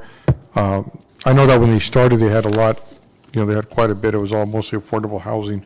So if you could ask them that, and also because they're doing another proposal, if there's something in that E&A that we had over there that's now somehow allowing them to go market rate and affordable, I'm going to have a big issue with them coming back and doing another project, and we're going to have to correct that old E&A. But anyways, get down to the bottom of it. Let's find out. And on another note, along with Rome, at one of the senior citizen dances that I was at, one of the or several of the occupants there talked about how somehow the balconies weren't built correctly, and when it would rain, they would fill with water and then they would spill over into the next balcony. I don't know if that got resolved, but if you could look into the balcony issues of them over flooding during the rains and how it is that they cured that issue, if at all. Okay. At this Rome project, yes. Yeah. Mayor, I'd like to ask Shannon Yapsey, our CEO, to give us some brief bullet points on the Rome project. Yes, we will certainly look into this rumor. I am positive there's probably not a lot of truth to it. These were approved as 100% affordable according to the LA County standards. They are deed restricted, and I believe it's for 55 years, so they have to remain affordable for 55 years. If they don't, they would probably lose any state, federal, and city funding they were given, and they would probably go into default. So we'll definitely look into that. Now, the county does raise annually sometimes the standard for the affordable limits, and that might be raised annually by a cost of living that usually equates to inflation. But that would be a very small percent. So we will definitely look into this and get back to council and confirm that. All right, thank you very much, appreciate that. All right, so at this point, and I want to thank all the audience that have been here. Muchas gracias a las personas que estuvieron aquí hoy.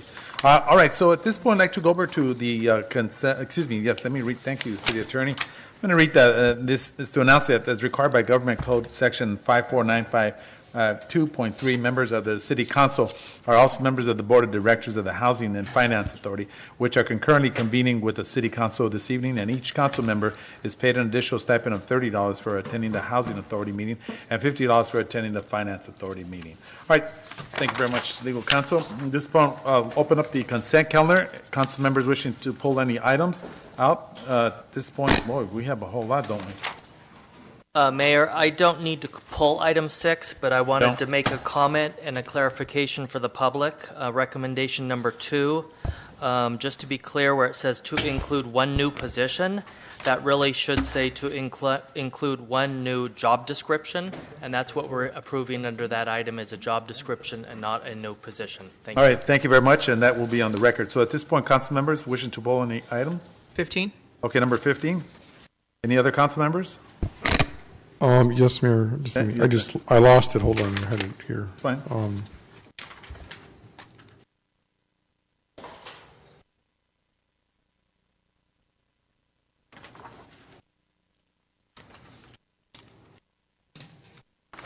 Okay, City Manager, there was an item here in regard to our transportation that they were trying to change some funds. Which one was that? Do you remember? Is that the number 9, transfer funds for dial-a-ride? Yeah, I got Item a question number on that. Item 9. All right, so at this point, Councilmember Ricardo Pacheco wishes to pull under item number 9. Any others? All right, so if not, at this point, I will make a motion of consent calendar items with the exception of items, 9, 9, and 15. That's my motion. Is there a second? Second by Vice Mayor Monica Garcia. Any objections? Seeing none, so moved. All right, item number 9, requested by Councilmember Ricardo Pacheco, reads approval of funds transferred and appropriations of additional funds for the Baldwin Park Transit Service Dial-a-Ride and Trolley program. Councilmember? On the staff report, there was a statement made that somehow the funds were inadvertently taken out of the wrong fund. So are these funds now being corrected to the correct funds, or was it taken out of general fund? I just wasn't clear when I read that report. Yeah. Thank you, Council Member. So, yeah, the funds were pulled from the correct fund, so it's all transportation funding. This staff report just corrects or delineates expenditures between the fixed route, which is part of the same fund, and the dial-a-ride. So for tracking purposes and reporting purposes, we want to know exactly how much we spend for dial-a-ride, and this just corrects that. So we're moving funds between the same fund, but for different accounts, one for dial-a-ride and the other for fixed route. Okay, so this is all within the same It's all within the transportation same fund. It's not fund, general yeah, fund yeah. money or? Yeah. Okay. A second question is just out of curiosity. Can you do some sort of certificates for transportation that would include using Uber or Lyft? I don't know if anybody's ever done that, but just something to. So that's becoming a thing. So it's something that we're keeping our eye on and we're taking a look into. And if the council is asking us to do it, we'll reach out to those entities and see what we can do. I'm just curious if it's a possibility. All right, that's it. Thank you, Mayor. Thank you. Thank you, Councilman Ricardo Pacheco. At this point, I'll go ahead and make a motion to pass item number 15. That's my motion. Number 9. Number 9, excuse me. That's my motion. Second by Vice Mayor Monica Garcia. Any objections? See none, so moved. All right, so at this point, we'll go over to item 15, requested by Councilmember Hernandez, which reads a reapproval of the amendment to the Area D Mutual Aid Joint Powers Authority Agreement. Councilmember? Thank you. I just wanted to bring this up as more of an item of note. This JPA kind of provides a little bit of just some context for us as we're looking at preparedness efforts to better serve our community. This JPA serves over 22 cities, and this will piggyback on some of the work that we're doing with the police department, along with the American Red Cross, which I'm hoping we'll bring that back at the end of July or sometime soon. So this is, again, just one of those items in which not only does the city collectively work on its preparedness and efforts, but it also does it in a collaborative way with our neighboring cities here in the San Gabriel Valley. I just wanted to bring that up. Thank you. All right, thank you, Councilmember. At this point, I'd like to make a motion to pass item 15. That is my motion. Second. Who seconded? I did. Okay, Councilmember Ricardo Pacheco. Any objections? See none. So moved. All right, thank you very much. All right, so at this point, we'll go over to the successor agency. Thank you. We have the, let's say, one successor agency to dissolve the Community Development Commission. So at this point, I'll go ahead and, we need a motion for this, right? I'll go ahead and make a motion for the successor agency to dissolve Community Development Commission of the City of Baldwin Park Treasurer's Report, April 2019. That is my motion. This receive and file. I'll second. Second by Vice Mayor Monica Garcia. Any objections? See none, so move. All right, got a lot of hearings here. Public hearing 18, adoption of the budget for fiscal year 2019-20 for the City Finance Authority, Municipal Finance Authority, Housing Authority, and successor agencies. Does anyone have any questions?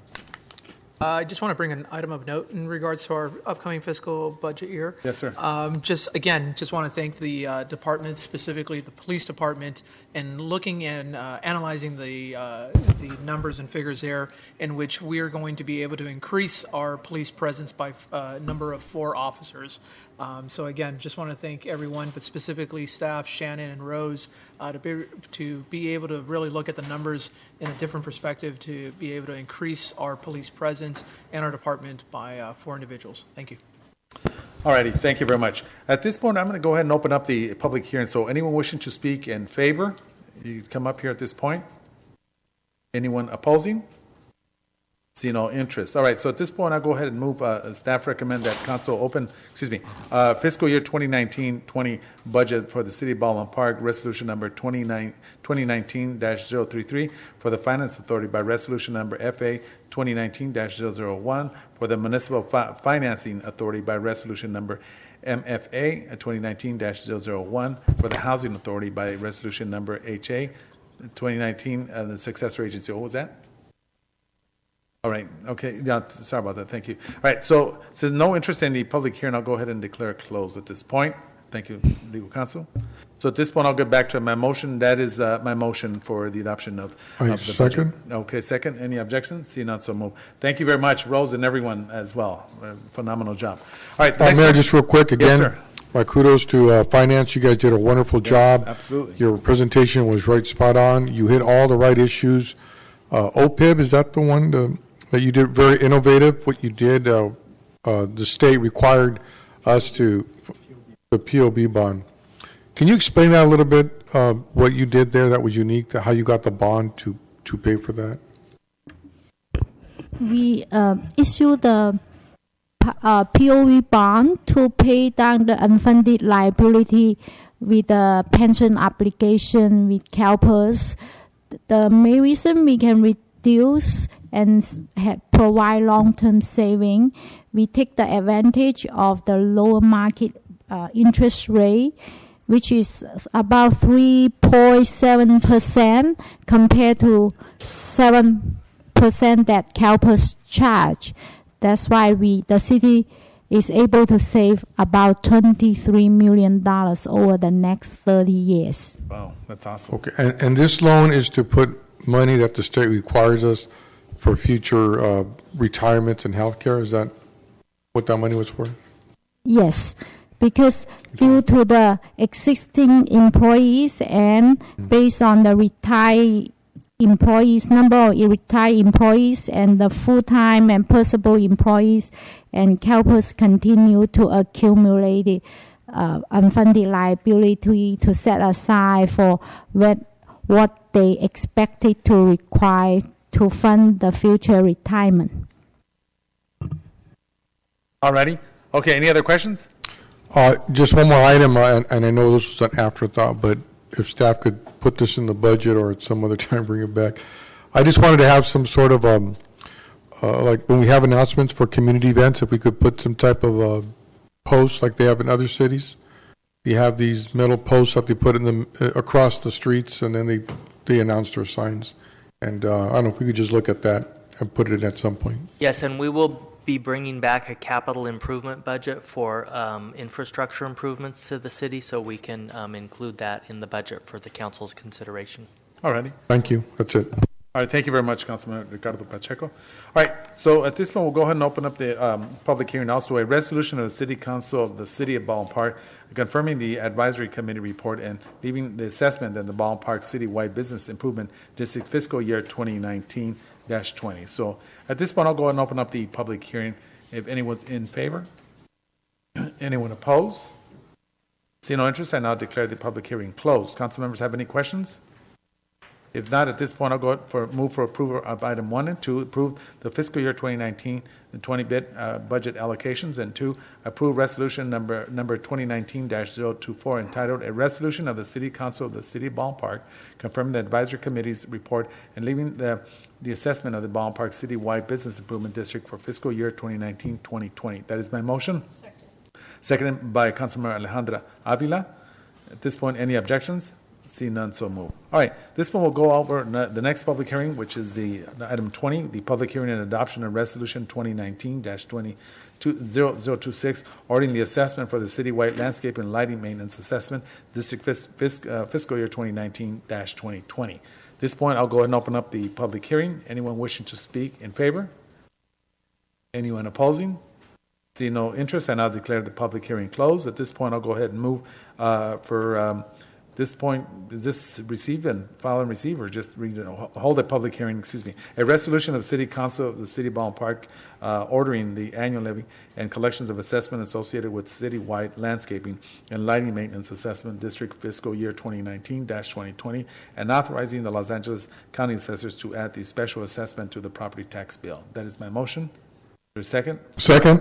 Second by Councilmember Ricardo Pacheco. Any objections? See none, so move. All right, item 21, which is the public hearing and adoption of the resolution number 2019-027, ordering the assessment for the citywide park maintenance district fiscal year 2019-2020. At this point, I'd like to open up the public hearing, so anyone wishing to speak in favor? Anyone opposed?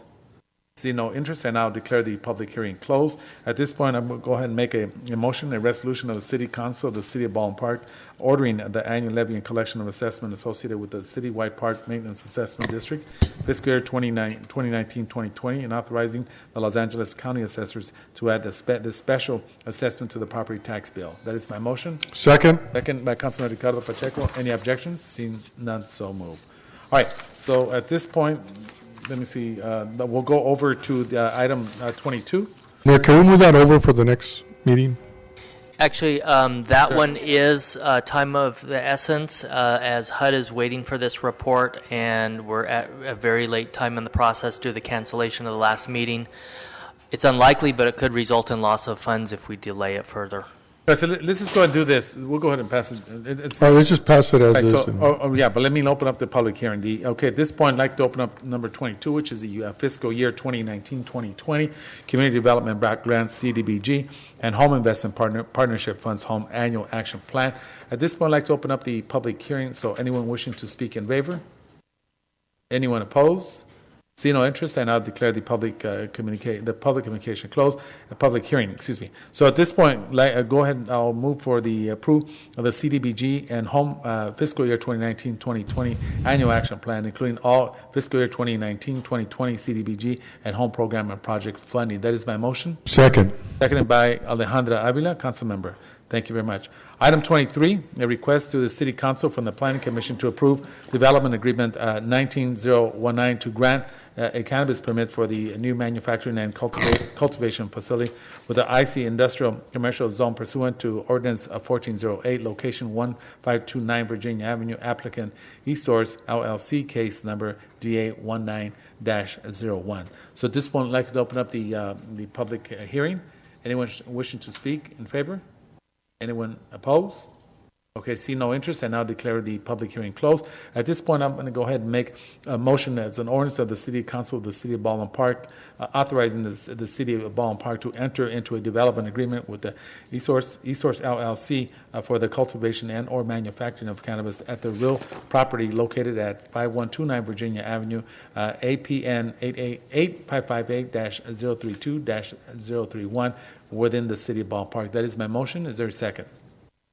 The second by Councilmember Alejandra Avila. At this point, any objections? Seeing none, so move. Whoa, Mike Tui, we're almost there. Kind of dozing off back there. All right, so at this point, we're going to go ahead and go into the reports of officers. The review of the commission. Let's move this over. Let's move that over. Second, any objections? Seeing none, so move. All right, the next one is requested by Councilmember Ricardo Pacheco for the City Council discussion and direction of the staff way of motion on the following. Councilmember Ricardo Pacheco. Okay, I'll be quick on this one. Yes, I would like to have a discussion and provide direction to staff to draft a letter to Caltrans, my pet peeve here, and the state representatives, Veronica over there, and the mayor and council signatures expressing their displeasure with the continued delays in the construction of the Interstate 10-year Puente. Furthermore, Caltrans has not been responsive in responding to staff requests to discuss and resolve issues pertaining to the sound walls harming businesses and remainder properties that Caltrans should rightfully dispose of. The delays are harming businesses in our already disadvantaged community. That means on Puente Avenue, when you get on that freeway, and especially the underpass, it continues to be just blighted. They don't maintain it. They need to put, what they said they were going to put there, trees and shrubs and all that, and just complete it. I don't know why it doesn't get completed. You just got to finish it off. Every other intersection all the way down the freeway is completed, except they leave this one for like the last 3 years, has not been done. So we would like our state representatives to get involved and have Caltrans clean up that area. Next to Kaiser Hospital, they have a Caltrans office. It looks disastrous. I've been in other cities, and I've noticed that they've always been well kept. I'm asking that they keep this one the way they do those in other cities. So hopefully staff, council, we could move forward on that. Yes, sir. Yes, so let's get that letter and we'll send it out, Councilman. Okay, so go ahead. I just want one more item. I would like the city staff, Public Works, to do an assessment of all county properties and make sure that they're maintained. Let's create a list of all county properties and make sure that they're keeping them well maintained in our city. And also, if you could make one of city property, I would like you to make a list of all our city properties and make sure and then review them, make sure they're being well kept, and then come back to report to the city. I guess I can give you till the end of June, July, August to give you enough time to do that. That's it, Mayor. Thank you. Thank you very much. This is Alejandra. Speaking of Caltrans, I have a question. Maybe this is a Sam question. The bridge that connects Baldwin Park to El Monte, that place is a disaster. You can't see the lanes. The road is cracking. Who's responsible for that bridge? There's weeds growing all the time. Is this along Ramona Boulevard? On Ramona Boulevard, I'm sorry, yes, connects Baldwin Park and El Monte. If you drive on that bridge, it's horrible. Absolutely, yeah. We will look into it. The portion that's over the Caltrans, the freeway, that's Caltrans' responsibility, and we were working with them. And then the other portion, I believe there's LA County has they have the wash, the San Gabriel River, sorry. So they would be responsible for that portion. Okay, I believe it's urgent. I don't know if you've driven by there anytime soon, but there's no lanes. You can't see where one side of the road connects to the other. It's dangerous, and again, the road's very cracked, and the weeds are growing. It's just ugly. Please, thank you. All righty, thank you very much, Councilmember Alejandra Avila. All right, so at this point, I'm going to go ahead and move for adjournment of the City Council. That's my motion. Second by Councilmember Alejandra Avila. See any objections? See none, so move. All right, so at this point, I'd like to open up the Finance Authority. At this point, I'd like to consent calendar, which is items 1, which is the Treasurer's Report, April 2019. I'll go ahead and move for motion. Hello? Second. Councilmember Hernandez, thank you very much. Any objections? See none, so move. At this point, I'd like to move for adjournment of the Finance Authority. That is my motion. Second. Any objections? Councilmember Hernandez? No objections. Thank you. All right, at this point, I'd like to open up the Baldwin Park Housing Authority. And we have the consent calendar, which is items 1 and 2, the warrants and demands and Treasurer's Report. I'll go ahead and move for motion to I'll approve. second that. And Mayor, can I also mention that I attended the Contract Cities Association conference in May, and I attended a session that highlighted homelessness, and there was a local city manager, Rachel Barbosa Rodriguez, who spoke of the collaboration with Baldwin Park, El Monte, South El Monte, and she did bring up some numbers, and I'm curious about. She says she's been in coordination with Eurico, and those numbers were like 3,000 homeless. So I want to know where did those numbers come from? If you can ask Eurico and then get back to us. That's it. Are you making reference to the 266? No, I'm talking about 3,000. That's what was presented at this conference. For what, county? No, for Baldwin Park. Wait, 3,000 what? Homeless. That's what was presented. So that may include the school district, because the school district have different regulations. Exactly. That's why I want clarification. They count kids that are sleeping on a couch. Right. Or I know, but have that to move in with a neighbor, wasn't so clear. we So can- I want to get a better Yeah, you know clarity what? there. Bring that up, because I'm even concerned about the 266 that was reported out. I know, and I know we've got out on counts, and I mean, I've talked to lots of people that have been out there, even some officers that when they saw that number, it was just kind of little. So let's try and see Get what more we can do clarity. to get some clarification, because of course, we want to be able to reach out in that specific area. It's too many already. Yes, I hear you. All right, so at this point, there was a motion second. and seconded by Vice Mayor Monica Garcia. So at this point, I'd like to go ahead and move for adjournment of the Second. actual Housing Authority. Thank you. Vice Mayor seconded ahead of time. Okay, so at this point, good evening. Viva Baldwin Park. Good night.